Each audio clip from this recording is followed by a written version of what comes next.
Hello दोस्तों, welcome to main point study. तो आज हम करने वाले हैं क्लास 11 के समाज विज्ञान के मोस्ट इंपॉर्टेंट क्वेश्चन। ठीक है, याद होगा मैंने फर्स्ट बुक के chapter wise most important question डाले थे। मैं आपको बता दूं, अगर आपको आपके एग्जाम में फुल मार्क्स चाहिए तो उस वीडियो का लिंक मैं आपको नीचे डिस्क्रिप्शन में दे दूंगा। जो मैंने फर्स्ट बुक के मोस्ट इंपॉर्टेंट क्वेश्चन की वीडियो बनाई थी उसे देखना बिल्कुल मत भूलना, क्योंकि उससे बाहर कुछ आएगा ही नहीं। मैं आपको क्लियर बता देता हूँ, अगर अभी तक आपने एक भी चैप्टर नहीं कर रखा ना तो वो करके जाओ, आपको किसी भी तरीके की प्रॉब्लम देखने के लिए नहीं मिलेगी। क्योंकि जब आपको पता है कि इससे बाहर कुछ आएगा ही नहीं तो अपना टाइम वेस्ट क्यों करना। ठीक है, क्योंकि हमारे पास टाइम बहुत कम है इस टाइम। ओके चलो, अब मैं सेकंड बुक के मोस्ट इंपॉर्टेंट क्वेश्चन डालने वाला हूँ। पहला चैप्टर जो है स्वतंत्रता, उसके करेंगे हम मोस्ट इंपॉर्टेंट क्वेश्चन। ठीक है, फर्स्ट टर्म खत्म हो चुका है, सेकंड टर्म की बात कर रहा हूँ मैं यहाँ पर।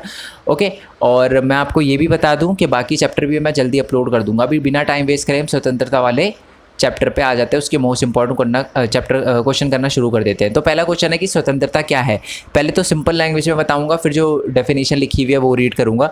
तो स्वतंत्रता का अर्थ है कि मानव को उस कार्य को करने का पूरा अधिकार होना चाहिए जिसके वो योग्य है। उसे अपने बात रखने का पूरा अधिकार होना चाहिए, उसे अपने चाहत के कपड़े पहनने का अधिकार होना चाहिए, उसे कहीं भी जाने का अधिकार होना चाहिए, कुछ भी खाने का अधिकार होना चाहिए। और इसी अधिकार को हम स्वतंत्रता का अधिकार कहते हैं। ठीक है, सिंपल समझ आ गया ना। अगर आपसे पूछा जाए कि स्वतंत्रता का अधिकार क्या है, तो स्वतंत्रता का अधिकार उस अधिकार से स्वतंत्रता का अधिकार वह अधिकार है जिसमें एक व्यक्ति को कहीं भी जाने की, कुछ भी खाने की, ठीक है, कोई भी कार्य करने की जिसके वो योग्य है, और अपनी अभिव्यक्ति की आज़ादी, अपनी बात बोलने का पूरा अधिकार होता है। इसे हम स्वतंत्रता कहते हैं।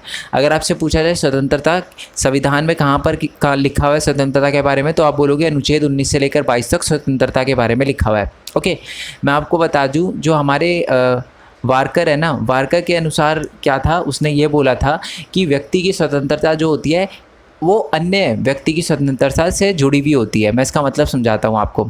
देखो, जैसे कि मान लो मैं अभी क्या बोलूँ कि रोड पे लोगों को गोलियाँ चलाने लग जाऊँ, लोगों पर गोलियाँ चलाने लग जाऊँ और ये बोलूँ कि ये मेरी स्वतंत्रता का अधिकार है।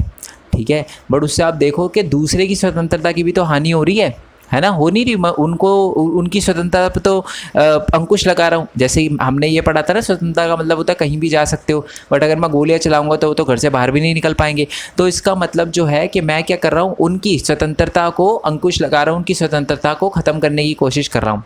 तो इसलिए ही स्वतंत्रता पर प्रतिबंध होना उचित, प्रतिबंध होना बहुत ज़्यादा ज़रूरी है, ताकि कोई भी पर्सन अपनी मनमानी ना कर पाए। जैसे कि मैंने अपना एग्जांपल दिया, मैं ऐसे रोड पे गोलियां ना चला पाऊँ। ठीक है, चलो जी, आई होप ये बात आपको पता चल गई हो। आपको पता होना चाहिए कि स्वतंत्रता पर प्रतिबंध होना बहुत ज़्यादा आवश्यक है। नेक्स्ट क्वेश्चन आपसे पूछा जाएगा कि स्वतंत्रता के प्रकार बताइए। याद रखना, एक अलग से क्वेश्चन भी आ सकता है आपको कि ये बताइए कि स्वतंत्रता के नकारात्मक और सकारात्मक प्रकार कौन से है। वो अलग है, ये वाला क्वेश्चन अलग है। अगर आपसे बेसिक क्वेश्चन पूछा जाए कि स्वतंत्रता के प्रकार बताइए, तो मैं आपको बता दूं, स्वतंत्रता जो होती है 4 प्रकार की होती है। प्राकृतिक स्वतंत्रता, व्यक्तिगत स्वतंत्रता, राजनीतिक स्वतंत्रता और आर्थिक अधिकार वाली स्वतंत्रता। प्राकृतिक स्वतंत्रता क्या है कि व्यक्ति को अपनी इच्छानुसार सब कुछ करने की पूर्ण स्वतंत्रता होनी चाहिए। इसी को हम कहते हैं क्या, प्राकृतिक स्वतंत्रता। ठीक है, वही कहीं भी जा सकता है, खा सकता है, पी सकता है। तो इस अधिकार को हम क्या कहते हैं, प्राकृतिक स्वतंत्रता का अधिकार। ठीक है जी, आई होप ये बात आपको क्लियर हो गई हो। मानव के कार्यों पर किसी भी प्रकार का बंधन ना हो। प्राकृतिक स्वतंत्रता ये कहती है कि किसी भी प्रकार का बंधन ना हो। ठीक है, जो ऊपर हमने देखा था ना कि स्वतंत्रता का मतलब होता है कि उचित बंधन होने चाहिए, प्रतिबंध होने चाहिए। प्राकृतिक स्वतंत्रता कहती है कि वो वाले प्रतिबंध नहीं होनी चाहिए, मतलब कोई भी प्रतिबंध नहीं होने चाहिए, जो मर्जी करे पर्सन। यानी प्राकृतिक स्वतंत्रता थोड़ी सी गलत हो जाती है। व्यक्तिगत स्वतंत्रता की बात करते हैं कि निजी मामलों में विकल्प की स्वतंत्रता को भी व्यक्तिगत स्वतंत्रता कहते हैं। जैसे कि मैं आज रात को क्या खाऊंगा, सुबह क्या खाऊंगा, है ना, कौन से कपड़े पहनूंगा, मेरे को कैसे विचार रखना चाहिए, किस भगवान को मानना चाहिए, तो ये मेरी व्यक्तिगत स्वतंत्रता है। ठीक है, चलो नेक्स्ट है कि राजनीतिक स्वतंत्रता। राजनीतिक स्वतंत्रता का मतलब होता है कि राज्य के कार्यों में भाग लेने का अधिकार होना चाहिए, वोट डालने का अधिकार होना चाहिए, चुनाव लड़ने का अधिकार होना चाहिए। ठीक है, शासन की जो नीतियां हैं उसका समर्थन या विरोध करने का अधिकार होना चाहिए। इसे कहते हैं राजनीतिक स्वतंत्रता, जो कि राजनीति से जुड़ी हुई होती है। और नेक्स्ट है हमारा आर्थिक अधिकार वाली स्वतंत्रता। इसका क्या मतलब है कि कोई लाभकारी पद पाने या कारोबार करने का अधिकार होना चाहिए, है ना। मतलब इसका मतलब ये है, आर्थिक स्वतंत्रता का मतलब है कि कोई भी आप बिजनेस वगैरह कर सकते हो, उसका आपको अधिकार होना चाहिए। अभाव से मुक्ति का अधिकार होना चाहिए। ठीक है, यानी कोई भी अभाव नहीं होना चाहिए, किसी भी चीज़ की कमी नहीं होनी चाहिए। वस्तु व उत्पादन के साथ वितरण करने का अधिकार होना चाहिए। इसका मतलब कोई भी चीज़ खरीद सको, बेच सको लीगली, इनलीगल चीज़ नहीं, लीगल चीज़ जो है, जैसे मान लो आपने किराने की शॉप खोल रखी है तो आप कुछ भी बेच सकते हो, खरीद सकते हो, इसका आपको अधिकार होना चाहिए। कोई भी ये नहीं बोल सकता नहीं जी आप जैसे लोग दुकान नहीं खोल सकते, कोई ऐसे नहीं बोल सकता, ठीक है। चलो जी, नेक्स्ट क्वेश्चन की बात करते हैं कि हमें प्रतिबंध की क्या आवश्यकता है। बहुत इंपॉर्टेंट क्वेश्चन है, जो लिखा हुआ है ज़रूरी नहीं है आप वही लिख कर आओ, मैं आपको बताता हूँ क्या क्या लिख कर आना है। सबसे पहले तो ये है कि प्रतिबंध का होना इसलिए आवश्यक है ताकि दूसरे के जो स्वतंत्रता के अधिकार है उस पर अंकुश ना लगे, है ना। मैंने बताया था ना, प्रतिबंध होना इसलिए आवश्यक है ताकि एक पर्सन अपनी मनमानी करे तो दूसरे के प्रतिबंध की हानि ना कर पाए, इसलिए प्रतिबंध होना बहुत ज़्यादा ज़रूरी है, ठीक है। पहला पॉइंट तो यही हो गया कि दूसरे के प्रति अधिकार, दूसरे व्यक्ति के प्रति अधिकारों की पूर्ति हेतु, मतलब दूसरे के स्वतंत्रता के अधिकार को बचाने के लिए कुछ प्रतिबंध का होना ज़रूरी है।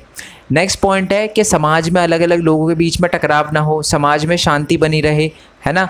और साथ में जो समाज है हमारा या देश है वो अपना कल्याण कर सके, है ना। और साथ में सार्वजनिक कल्याण के लक्ष्य हेतु यानी सार्वजनिक कल्याण हेतु यानी प्रतिबंध लगाना इसके भी ज़रूरी है ताकि सार्वजनिक एक तरह से आप कह सको कि जो भी हमारे लक्ष्य है वो पूरे हो सके। क्योंकि देखो अगर प्रतिबंध नहीं होंगे, लोग अपनी मनमानी करेंगे, एक दूसरे को मारेंगे काटेंगे, तो हम क्या सार्वजनिक लक्ष्य पूरा कर पाएंगे, है ना। हम तो यही चाहेंगे कि हमारे देश का अच्छा हो, हमारा अच्छा हो, हमारे आसपास के लोगों का अच्छा हो, बट ये चीज़ हम कभी भी अचीव नहीं कर पाएंगे अगर लोगों पर प्रतिबंध ना हो तो, है ना। कोई भी कुछ भी करेगा तो फिर कैसे करेंगे। नेक्स्ट पॉइंट है कि सीमित संसाधनों के उचित बंटवारे के लिए इसलिए भी प्रतिबंध होना बहुत ज़्यादा ज़रूरी है। जैसे कि मान लो एक पड़ोस में मान लो एक कुआं है पूरे गांव में, लेट्स अज्यूम मैं गांव में रहता हूँ और मेरे गांव में एक ही कुआं है। अब मैं वहाँ पर गया, वो एक ही कुआं है, मैंने उस पर जलजीरा डाल दिया ठीक है, और मैंने बोला मेरा कुआं है, ठीक है, क्योंकि प्रतिबंध तो है ही नहीं, मैं अपनी मनमानी कर रहा हूँ, है ना। तो बट वो पूरे गाँव का था, बट मैंने अपनी मनमानी करी। तो अगर प्रतिबंध लगाना इसलिए भी आवश्यक है क्योंकि सीमित संसाधन है और उसका उचित बंटवारे के लिए यूज़ करना है ना हमें, तो हमें प्रतिबंध का होना ज़रूरी है ताकि मेरे जैसा कोई ऐसे जलजीरे वाली हरकतें ना कर पाए। ये तो एग्जांपल दिया, बट आई होप आप समझ गए हो, ठीक है। अब आते हैं नेक्स्ट चीज़ पे, हानि सिद्धांत क्या है। हानि सिद्धांत बताने से पहले मैं आपको दो चीज़ बताऊंगा कि बेसिकली है ना, स्वतंत्रता भी दो टाइप की होती है, अधिकार भी दो टाइप के होते हैं। बेसिकली एक होते हैं स्व संबंध, है ना। डोंट वरी, क्वेश्चन हानि सिद्धांत का है, बट जो मैं बता रहा हूँ वो सुनो। दो चीज़ें होती है, एक तो होती है स्व संबंध और एक होती है पर संबंध। देखो स्व संबंध जिसका प्रभाव केवल कार्य करने वाले व्यक्ति के ऊपर पड़ता है। देखो जैसे कि मान लो मैं अभी है ना खाना बना रहा हूँ अपने लिए, तो जो मैं खाना बनाऊंगा अगर वो मैं खाता हूँ तो उसका पूरा असर किस पे पड़ेगा, मेरे पे पड़ेगा। मैंने उसमें कुछ भी मिलाया है, उसको कौन खा रहा है, मैं खा रहा हूँ, तो मेरे अलावा किसी और को फ़र्क नहीं पड़ रहा, ठीक है। दूसरा होता है पर संबंध। पर संबंध का मतलब होता है कि एक बंदे के कार्य करने से जो प्रभाव है ना वो बाकी सारे व्यक्तियों पर पड़े। जैसे कि मान लो मैं भंडारे पे खाना बना रहा हूँ, तो मैं जो भी खाना बनाऊंगा उसका असर मेरे से ज़्यादा तो उन लोगों पर होगा जो खा रहे हैं, है ना। मैं अकेला थोड़ा ना खा रहा हूँ, सारे खा रहे हैं। तो दो टाइप की चीज़ होती है। आई होप ये बात आपको समझ आ गई हो। अब आते हैं हानि सिद्धांत पे। हानि सिद्धांत का क्या मतलब है, बड़ी सिंपल डेफिनेशन है, ठीक है। पहले मैं डेफिनेशन रीड करूंगा और फिर आसान भाषा में समझाऊंगा, ठीक है। किसी के कार्य करने के स्वतंत्रता में व्यक्तिगत या सामूहिक रूप से हस्तक्षेप करने का इकलौता लक्ष्य आत्मरक्षा है। सभ्य समाज में किसी सदस्य की इच्छा के खिलाफ शक्ति के औचित्यपूर्ण प्रयोग का एकमात्र उद्योग किसी अन्य को हानि से बचाना हो सकता है। इस हानि सिद्धांत का मतलब क्या है। हानि सिद्धांत ये कहता है कि अगर हमें ऐसा लगता है कि किसी व्यक्ति की स्वतंत्रता पर ज़्यादा से ज़्यादा प्रतिबंध लगाकर हम बाकी लोगों की स्वतंत्रता को बचा सकते हैं, तो उसके स्वतंत्रता पर प्रतिबंध लगाना ज़रूरी हो जाता है, और इसी को हम हानि सिद्धांत कहते हैं। इजी लैंग्वेज में मतलब समझो आप। वैसे आपने पढ़ा होगा फर्स्ट टर्म में निवारक नज़रबंदी। चलो मैं नहीं पता तो मैं बताता हूँ। मान लो कि भारत के अंदर है ना एक पर्सन आया है, ठीक है। हमारे गवर्नमेंट ऑफिशियल को ये पता चला है कि यार वो टेररिस्ट है। पक्का सबूत नहीं है, 100% श्योरिटी नहीं है, बट हमें लग रहा है वो टेररिस्ट है, 90% लग रहा है टेररिस्ट है, ठीक है। अब देखो उसने अभी तक कुछ किया नहीं है, बॉम्ब वगैरह फोड़े नहीं है, उसने कुछ भी ऐसा नहीं किया, बट गवर्नमेंट को तो ऐसा लग रहा है भैया अगर मान लो फोड़ दिया तो फिर जान का खतरा होगा, लोगों को पहले मरेंगे। तो करते क्या है कि अब देखो अगर जान जाएगी तो फिर बाकी लोगों की जान जाएगी, उनकी स्वतंत्रता की हानि होगी, है ना। तो इसलिए क्या किया जाता है कि आत्मरक्षा के लिए और व्यक्तिगत और सामूहिक रूप से स्वतंत्रता को बचाने के लिए क्या किया जाता है, कभी कभार दूसरे पर्सन की स्वतंत्रता को प्रतिबंधित किया जाता है और इसी को हम हानि सिद्धांत कहते हैं। ठीक है, किसी भी कार्य को करने के स्वतंत्रता में, देखो अगर वो सर्व संबंध है यानी उस कार्य को करने से सिर्फ एक ही पर्सन को उसको खुद को फर्क पड़ रहा है तो शायद इतनी दिक्कत ना हो, बट अगर उसके करने से सारे के सारे लोगों पर असर पड़ रहा है और वो को गलत काम कर रहा है तो उस पर प्रतिबंध लगाना बहुत ज़्यादा ज़रूरी है। और जब हम उस पर प्रतिबंध लगाते हैं तो उसी को हम हानि सिद्धांत कहते हैं। समझ आया ना? आई होप ये बात आपको समझ आ गई। दोबारा बता देता हूँ मैं, किसी के कार्य करने के स्वतंत्रता के व्यक्तिगत और सामूहिक रूप से हस्तक्षेप करने का इकलौता रक्ष आत्मरक्षा है। यानी अगर हम आत्मरक्षा चाहते हैं, अगर गवर्नमेंट अपनी आत्मरक्षा चाहती है, उसको लगता है यार हम भी मरेंगे बाकी लोग भी मरेंगे, तो हम क्या कर सकते हैं, सामूहिक और व्यक्तिगत रूप से क्या कर सकते हैं, स्वतंत्रता पर हस्तक्षेप कर सकते हैं, उस पर्सन को जेल में डाल सकते हैं, उससे पूछताछ कर सकते हैं, है ना। आत्मरक्षा के लिए बॉम्ब फोड़ देगा तो फिर इससे अच्छा है पहले ही उससे पूछ लो कि भाई क्यों आए हो, अच्छी इंटेंशन नहीं है तो फिर जाओ यहाँ से, अगर अच्छे इंटेंशन के साथ आए हो तो रहो यहाँ पे, है ना। तो आई होप ये बात आपको समझ आ गई हो। अब जैसे मैंने बोला ऊपर वाले पैराग्राफ का इससे नीचे वाले पैराग्राफ से क्या लेना है, तो लेना देना ये है कि बात यह है कि जैसे मैंने बोला अगर सर्व संबंध है तो कोई दिक्कत नहीं है, पर अगर पर संबंध है, अगर उसके कुछ करने से अगर बाकी सारे लोगों पर फ़र्क पड़ता है तो वो ज़्यादा बड़ी प्रॉब्लम है। ठीक है, चलो नेक्स्ट है कि लिबर्टी और फ्रीडम में अंतर बताइए। अब मैं आपको एक मज़े की बात बताता हूँ, जब आप अपनी बुक खोलोगे ना तो लिबर्टी का मतलब ही स्वतंत्रता दे रखा है हिंदी में, और स्वतंत्रता का मतलब तो, और लिबर्टी का भी दे रखा है और फ्रीडम का मतलब भी स्वतंत्रता दे रखा है, बट इंग्लिश के अंदर है ना इसको कहते हैं फ्रीडम और लिबर्टी। मैं आपको बता दूं एग्जाम के अंदर स्वतंत्रता और स्वतंत्रता में अंतर नहीं आएगा, एग्जाम में पूछेगा कि फ्रीडम और लिबर्टी में अंतर बताइए। मैं इसको एक एग्जांपल से समझाता हूं क्योंकि हमारे पास टाइम बहुत कम है, और अगर मैंने आपको समझा दिया तो कम से कम मेरे को आधा घंटा चाहिए इसी टॉपिक को क्लियर करने के लिए। ठीक है, मैं आपको एक एग्जाम्पल देता हूँ। देखो हमारे देश के अंदर जो भी लीडर होता है हम चुनते हैं, यस और नो, वोट देकर चुनते हैं ना हम। तो हम क्या करते हैं, निर्णय लेते हैं कि कौन हमारे पे रूल करेगा या कौन हमारे पे रूल नहीं करेगा, किसको गवर्नमेंट ऑफिशियल बनाना चाहिए, कौन प्रधानमंत्री की पोस्ट पे राष्ट्रपति है, कौन कौन अलग अलग पोस्ट पे बैठेगा, कौन मंत्री परिषद की पोस्ट पे बैठेगा। इसको कौन चुनता है, हम चुनते हैं। ठीक है, और इस अधिकार को कहते हैं हम लिबर्टी। ठीक है, निर्णय लेने की शक्ति को लिबर्टी कहा जाता है। यस और नो, क्लियर हुआ नहीं हुआ? निर्णय लेने की शक्ति को लिबर्टी कहा जाता है। लिबर्टी समझ आ गया ना? बेसिकली हम वोट देकर चुनते हैं तो वो क्या है, वो जो वोटिंग हो रही है जिसको हम चुन रहे हैं तो वो क्या है, वो एक तरह की भी फ्रीडम है, लिबर्टी है, लोगों को चुनने की लिबर्टी है, अपने मंत्रियों को चुनने की लिबर्टी है, तो उसको हम लिबर्टी कहते हैं। फ्रीडम सुन लो, फ्रीडम क्या होता है। देखो जैसे कि मान लो हेयर ड्रायर सुना है आपने, हेयर ड्रायर वगैरह होता है, उसके ना बॉक्स पे लिखा होता है कि आप इसको शावर में यूज़ नहीं कर सकते। ठीक है, उसको शावर में यूज़ आप नहीं करना, आपको नहीं करना। ठीक है, ये बोला जाता है कि आपको इसको शावर में यूज़ नहीं करना, आपके लिए हानिकारक है। ऑल दो आप चाहो तो उसको यूज़ कर सकते हो, आपको कार्य करने की शक्ति पूरी दी गई है, बट अगर वो करोगे तो उससे आपका ही नुकसान होगा। ठीक है, बट आपको कोई रोकेगा नहीं, आप कर सकते हो, बट ऑब्वियस ही बात है करोगे तो आपको ही दिक्कत आएगी। तो बेसिकली फ्रीडम का मतलब क्या होता है, जिसमें किसी भी प्रकार का अंकुश ना हो। ठीक है, आई होप ये बात आपको समझ आ गई हो। मतलब अंकुश ना हो, कर तो कुछ भी सकते हो, कर तो कुछ भी सकते हो, सिर्फ अंकुश जो हो बताया गया हो और अंकुश को फोर्स ना किया गया हो। ठीक है, जैसे मैं आपको बताता हूँ, मान लो आपके पेरेंट्स ने आपको बोला है कि यहाँ ये इस वाले घर में जाना जो है वो सही नहीं है, बट आप चले गए और आप जाके आगे बता भी रहे हो कि मैं अपने पेरेंट्स को कि मैं वहाँ पर जाकर आगे, आपके पेरेंट्स कुछ बोल नहीं रहे, है ना, क्योंकि उनको लगता है कि वहाँ पर जब 2-3 बार जाएगा तभी उसको दिक्कत सामने आएगी, तब उसे पता चलेगा कि उस घर में क्या है या कुछ नहीं है। मान लो कोई भी बात है, मैं बस एग्जांपल दे रहा हूँ। तो बेसिकली यहाँ अगर मान लो कोई आपके पेरेंट्स वगैरह बोले कि इस लड़के के साथ मत घूम, तो आप उसी के साथ घूम रहे हो बार बार। ठीक है, बट आपके पेरेंट्स वेट कर रहे हैं कि कब ये एक ऐसी सिचुएशन में उस लड़के की वजह से किसी गलत सिचुएशन में फंस जाए, है ना। तो मतलब आपको फ्रीडम तो पूरी दे रखी है, बट बता दिया है कि हाँ जी ये रिस्ट्रिक्शन है, पे प्रतिबंध है, मतलब ये बात है, ये हो सकती है आगे। ठीक है, बट उसको बेसिकली कार्य करने की शक्ति तो आपके पास है। आप जा रहे हो अपने दोस्त के साथ या नहीं जा रहे हो, उसकी शक्ति पूरी आपके पास है, बट प्रतिबंध तो लगाए गए हैं। ठीक है, आई होप ये डिफरेंस थोड़ा सा क्लियर हुआ हो। मेरे को पता है ये थोड़ा सा दिक्कत देगा आपको, बट ये क्वेश्चन बहुत इंपॉर्टेंट है, अलग से टॉपिक है जो ऐड हुआ है। ठीक है, अब सुन लो, फ्रीडम का मतलब एक मुक्त व्यक्ति की स्थिति, यानी उस जैसे मैंने वो एग्जाम्पल दिया कि आपको किसी भी बंदे के साथ अपने दोस्त के साथ घूमने की पूरी आज़ादी है, तो ये क्या है, एक मुक्त व्यक्ति की स्थिति है। कार्य करने की शक्ति है, वो हेयर ड्रायर वाला एग्जांपल दिया, और कुछ करने की स्वतंत्रता, कुछ करने के लिए स्वतंत्रता, यानी कोई भी कार्य करने की पूरी पूरी स्वतंत्रता है। ठीक है, अब लिबर्टी सुन लो। स्वतंत्रता इच्छा की अवस्था यानी किसी को भी कि किसको चुनना है किसको नहीं चुनना, इसकी वो है पूरी की पूरी स्वतंत्रता। निर्णय लेने की स्वतंत्रता है आपको, है ना, कि किसको आपको चुनना है किसको नहीं चुनना। और किसी से स्वतंत्रता यानी कि मान लो कोई आप पे राजा वाजा रूल कर रहा है तो उससे स्वतंत्रता अगर आप मांग रहे हो तो उसको हम लिबर्टी कहेंगे। ठीक है, चलो जी, आई होप बात आपको क्लियर हो गई हो। ठीक है, और आप ये भी लिख सकते हो एग्जाम में, एक चौथा पॉइंट ये भी लिख सकते हो कि फ्रीडम जो है वो एक ज़्यादा बड़ा टर्म है लिबर्टी से, यानी लिबर्टी जो है वो फ्रीडम का एक पार्ट है, यानी फ्रीडम बड़ा है और फ्रीडम का ही एक पार्ट है लिबर्टी।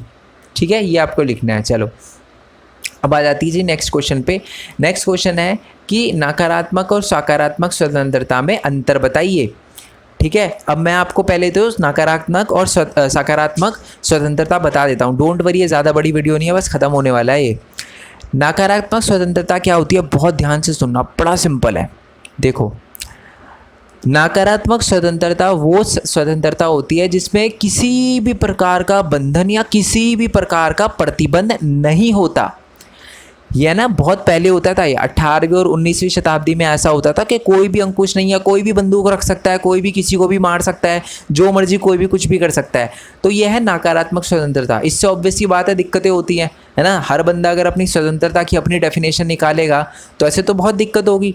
तो नकारात्मक स्वतंत्रता क्या है, गलत चीज़ है बेसिकली। नकारात्मक स्वतंत्रता क्या कहती है, पूरी स्वतंत्रता होनी चाहिए, किसी भी प्रकार का कोई भी छोटे से छोटा बड़े से बड़ा प्रतिबंध होना ही नहीं चाहिए। इसे कहते हैं नकारात्मक स्वतंत्रता, जो कि अच्छा पॉइंट नहीं है, जो कि गलत बात है ना। मैंने आपको बताया था ना, प्रतिबंध होना जरूरी है, बट नकारात्मक स्वतंत्रता ये कहती है कि प्रतिबंध नहीं होने चाहिए। ठीक है, ओके जी। अब एक दूसरा भी है, एक है सकारात्मक स्वतंत्रता।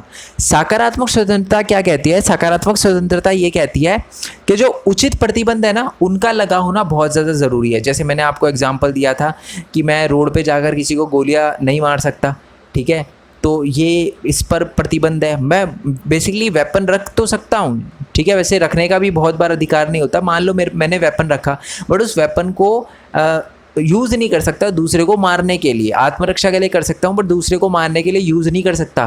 तो ये क्या है, प्रतिबंध है, और ये सकारात्मक है, ये अच्छी बात है ना। अगर ऐसे मान लो मेरे पे प्रतिबंध ना हो, मैं तो पता नहीं कितने लोगों को उड़ा दूँ, है ना। तो सकारात्मक प्रतिबंध ये होता है, यानी सकारात्मक प्रतिबंध पे नियंत्रण होता है, सकारात्मक प्रतिबंध पे कुछ सकारात्मक स्वतंत्रता पर कुछ प्रतिबंध होते हैं। ठीक है, तो सकारात्मक स्वतंत्रता आज के टाइम में है, यानी आज के टाइम में क्या होती है, जो भी हमें स्वतंत्रता दी गई है उस पर कोई ना कोई प्रतिबंध लगाया गया है ना। हम कहीं भी जा सकते हैं, परंतु प्रतिबंध है कि जब गवर्नमेंट ने बोला है कि लॉकडाउन लगा हुआ है तो घर में रहो। ठीक है, इसे कहते हैं सकारात्मक स्वतंत्रता। बट अगर पहले के टाइम में देखें तो लोग तो बोल देंगे जी कोई लॉकडाउन वॉकडाउन नहीं मानते, हम तो निकल जाएंगे, तो वो हो गई नकारात्मक स्वतंत्रता। ठीक है, चलो अब डिफरेंस देख लो, आपको एग्जाम में क्या लिखना है। ये ना, ये ऐसे बता रखा है, बट आपको इसको टेबल में लिखना है। मैं आपको बताता हूँ क्या लिखना है। एक तरफ लिखना है नकारात्मक, एक तरफ लिखना है सकारात्मक, और क्या लिखा है, नकारात्मक स्वतंत्रता पूर्ण स्वतंत्रता है। ठीक है, और फिर यहाँ लिखना है सकारात्मक स्वतंत्रता नियंत्रित स्वतंत्रता है। यहाँ का पॉइंट हो गया।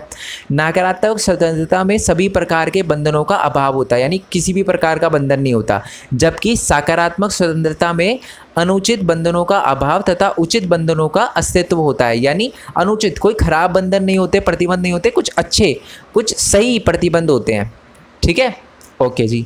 नकारात्मक स्वतंत्रता 18वीं और 19वीं शताब्दी की स्वतंत्रता है। मैंने बताया था ना, नकारात्मक स्वतंत्रता पहले के टाइम में होती थी, कुछ भी करो, किसी को भी मारो, ये फलाना ठिकाना, ठीक है।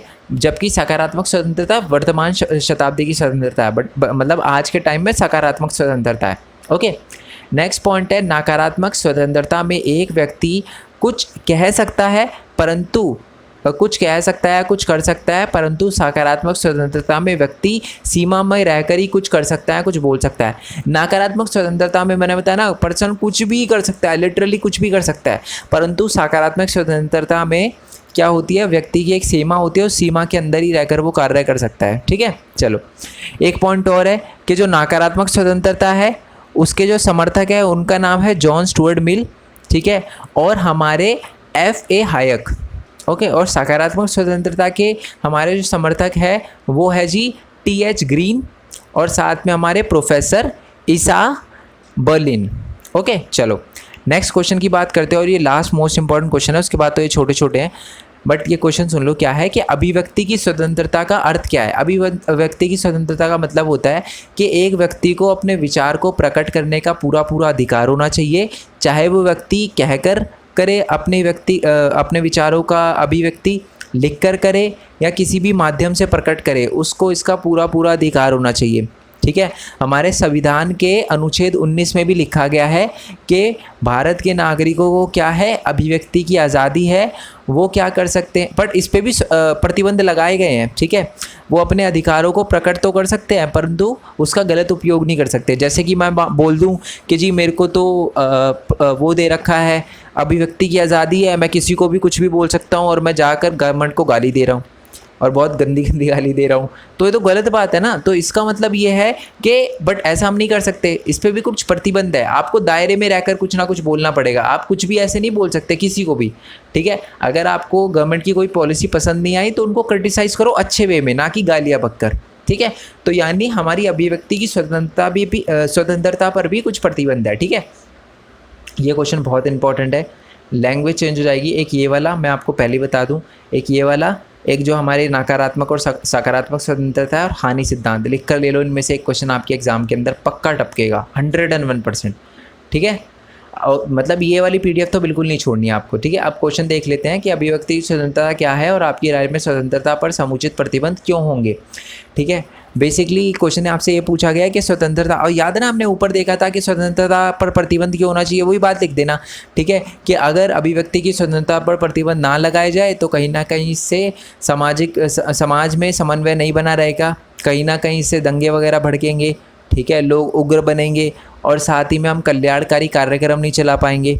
ओके, और ये सारी की सारी चीज़ें लिख देना कि विकास, देश का विकास जो है वो थम जाएगा अगर अभिव्यक्ति की आज़ादी पर प्रतिबंध नहीं लगे हुए तो। ठीक है, बाकी आप ये रीड करने ला मैं बता ही चुका हूँ आपको। अब आते हैं थोड़ा सा नीचे कि आदर्श प्रतिबंधों के स्रोत कौन कौन से, ये बस बता रखा है कि अगर हम चाहते हैं कि एक बढ़िया प्रतिबंध हो तो कैसे लगा सकते हैं। तो पहले तो कल्याणकारी राज्य, अगर अच्छी गवर्नमेंट होगी तो वो बढ़िया बढ़िया प्रतिबंध लगाएगी, है ना, कोई अपने फ़ायदे के लिए कोई प्रतिबंध गलत नहीं लगाएगी, है ना। और साथ ही में प्रतिबंध लगाना इसलिए भी ज़रूरी है क्योंकि भारत के अंदर आपको पता है कि सामाजिक असमानता के कारण कहीं ना कहीं एक टाइम पे भेदभाव होता था, तो ये भेदभाव कंटिन्यू ना हो इसलिए प्रतिबंध लगाना ज़रूरी है।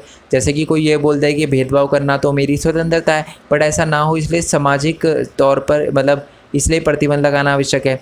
तथा मैं आपको बता दूं कि जो ये प्रतिबंध है कैसे फोर्स करे जाते हैं, बलपूर्वक भी हम इस कानून के माध्यम से भी क्या कर सकते हैं, इन प्रतिबंधों को लगाते हैं, है ना। अगर आप किसी दूसरे की स्वतंत्रता की हानि करते हो तो सबसे पहले कौन आती है, पुलिस आती है। ठीक है, आई होप ये आपको पता चल गया हो। ठीक है, समझ आ गया कि स्वतंत्रता पर प्रतिबंध के स्रोत कौन कौन है। यही है, कल्याणकारी राज्य लगाता है, गवर्नमेंट लगाती है प्रतिबंध, और साथ ही में असमानता के कारण भी प्रतिबंध लगाए गए हैं। और ये कैसे लगाए जाते हैं, बलपूर्वक लगाए जाते हैं, प्रभुत्व और बाहरी नियंत्रण हो तब लगाए जाते हैं। ओके, तो ये सारे के सारे पॉइंट है। और ये लास्ट और बेसिक क्वेश्चन है कि स्वतंत्रता की रक्षा के उपाय बताए, लोगों को जागरूक करना आवश्यक है, विशेष अधिकारों का ना होना ये बहुत इंपॉर्टेंट है क्योंकि अगर विशेष अधिकार होंगे तो काय की स्वतंत्रता, आर्थिक समानता होनी चाहिए, शक्तिशाली विरोधी दल होना चाहिए, है ना। जब शक्तिशाली विरोधी दल होगा तभी तो जो पार्टी है जो वर्क कर रही है वो कहीं ना कहीं सामने वाले को अधिकार देगी, क्योंकि उसको पता है लोग फिर दूसरी पार्टी को वोट दे देंगे, है ना। नेक्स्ट है कि शक्तियों का विकेंद्रीकरण होना चाहिए, पावर बटी भी होनी चाहिए, तभी स्वतंत्रता होगी नीचे वाली गवर्नमेंट के पास। जैसे कि मान लो पावर सारी की सारी केंद्र पर सरकार के पास ही रहे तो राज्य सरकार के पास क्या स्वतंत्रता होगी, नहीं होगी स्वतंत्रता। तो इसलिए ही शक्तियों का विकेंद्रीकरण होना ज़रूरी है, न्यायपालिका को स्वतंत्र बनाना ज़रूरी है अगर हमें स्वतंत्रता चाहिए तो। नेक्स्ट है कानून का शासन, कानून के ज़रिए काम होना चाहिए तभी हम अच्छे से स्वतंत्रता को बनाए रख पाएंगे, है ना। क्योंकि मान लो अगर सब कानून का उल्लंघन कर रहे हैं तो फिर काय की स्वतंत्रता रह पाएगी। ठीक है, नेक्स्ट है कि मौलिक अधिकारों के प्रावधान होने चाहिए कि अगर जैसे हमारे संविधान के अंदर भी मौलिक प्रावधान वो मौलिक अधिकार है ना, 6 मौलिक अधिकार है। नेक्स्ट है कि लोकतांत्रिक शासन व्यवस्था होनी चाहिए।